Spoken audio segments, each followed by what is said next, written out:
Jessica na good morning.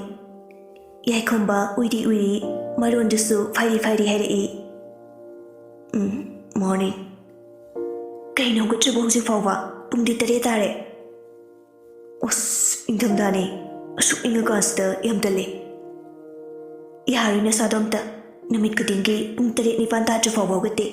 Aduna di kay digi na sadu faduino.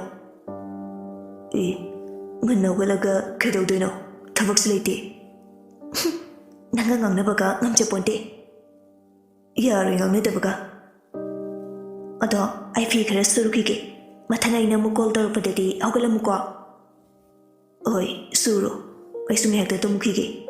Tum sit fadredi yam waiwa. Oi thami ko dite. Asi heraga call adu thamna kre. Yai komba phone adu na connect thambaga phone adu ring amam glammi. Us kunano mo. Asi heraga call adu paikatli. Brainy na. Hello, tabro. Yai komba na. Kay lirage.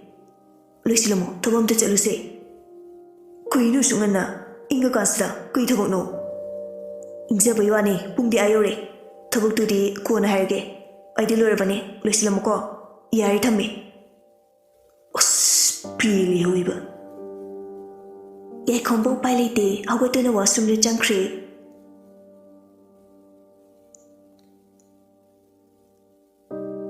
Class matam yorduna mahi class yaunari. Yai komba ga Jessica gati class tawri badu tada kai amu cheptha dani yengnari. Tanuna. Yar hebima korino nawasi nangni yumandana loine tumki batari. Puspa namu ahoiba hindi malabane. Jessica na ahoibima tummuyi. Yari class se ngakta bajane yause. Horen class lorgane yumda ganda kai ignarga tum leiro. Som desu yari bai kriye nerdi natu se mangi dausi mangari nangamako. Os no shuba. Asi haraga mamai desu ontole e. Asumna class matang haukiduna sutigi matam yorduna mahi college ke campus adomda loine thongnare e.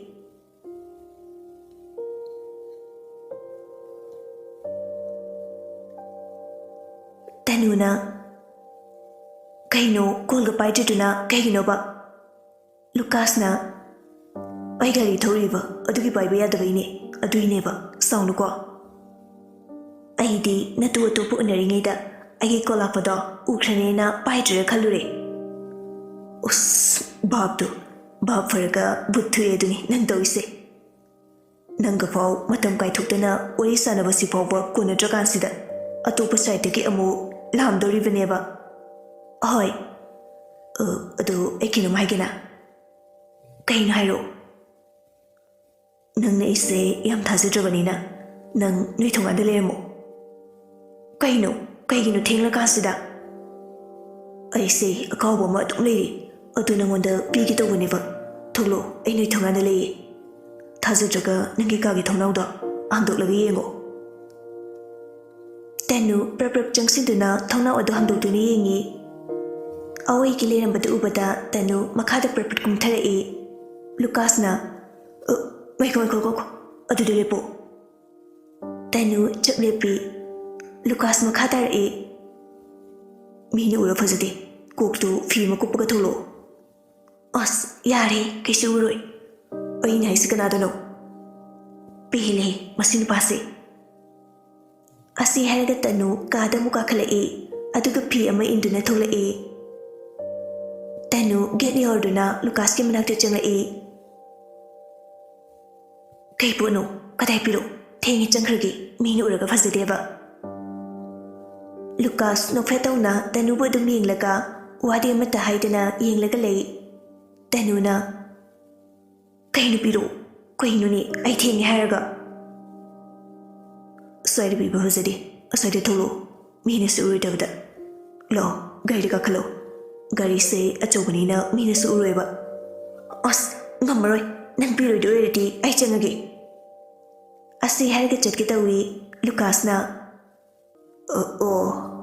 Nang yam changebo. Mina sa di tholo hai se ta da bro ha. Pehla bani masinu pase oiba. Asi haraga gari du da kakatli.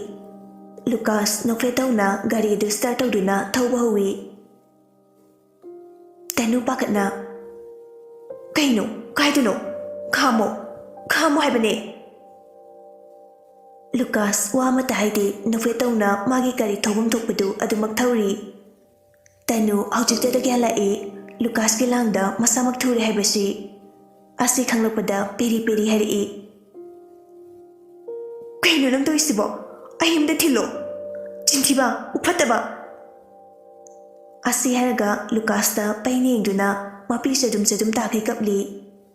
Lucas tapna wangang le e. Surprise ni yam pamdraba.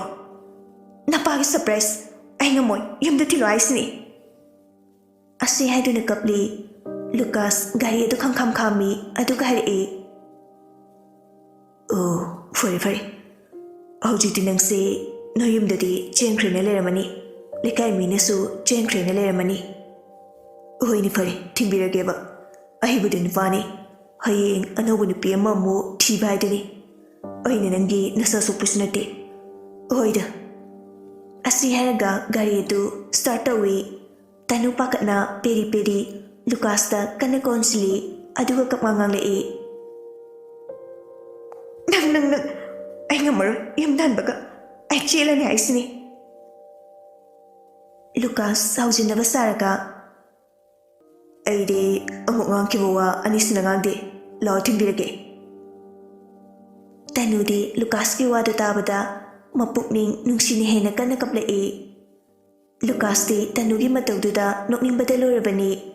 Adubu nokpadu khangjinduna saujinaribani. Lucas na Oi fare. Adudi ay nupi ni loni ko.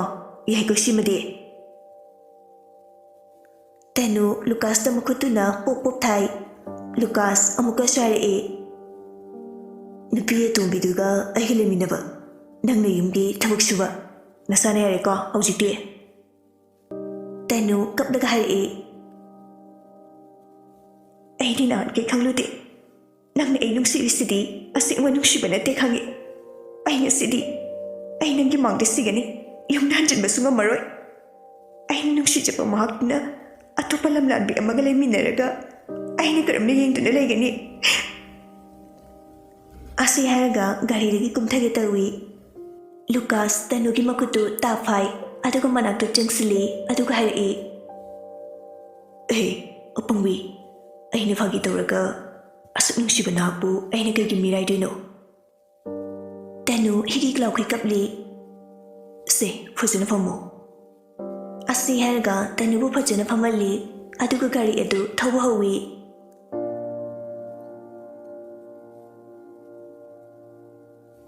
Nitinna. Yari, mina tabuk tawubane de kukto adana. Hanjin sungang laysay kaginoba. Thadilimbina. Hanjin jingang pikiwanati. Nang nanda honglakliba mongse kaino sing hayo. No mo tisumay na tawda banang na handa honglakliba mongse kaino ba? Sidi matang ina masana dumlak sabane. Kaino matang ina haidi. Nung mata ay nang nayada ba tabag taw krabo. Ngasi fawda nang nahaybata yaraga lakhi ba na jo. Kay piyanda ba nung ay diba laybigino. Nang nasum na ibu oli ba se. Nang yang pati. Asi haiduna thadulim bikapli. Nitinna. Kuwan sanarsi. Ay tabok mo pamdalay ngasay na ekre na wandasu. Tamage. Asi haiga kol adu kaki. Ngaiko. Thadulimbi wamata haijaba nang hauda pena kapi. Thadulimbi panthaba tawda nitilda kol amukas tawsili. Adubu kol adu pairapagi mahuta oini kakthalai. Thadulimbi hanjin kol adu tawsili. Adubu last day sisok thamjinki. Thadulimbi mobile adu pamungda laktana langki. Pele, nungsibasi asuna tawna bro. Asi haraga pena kapli.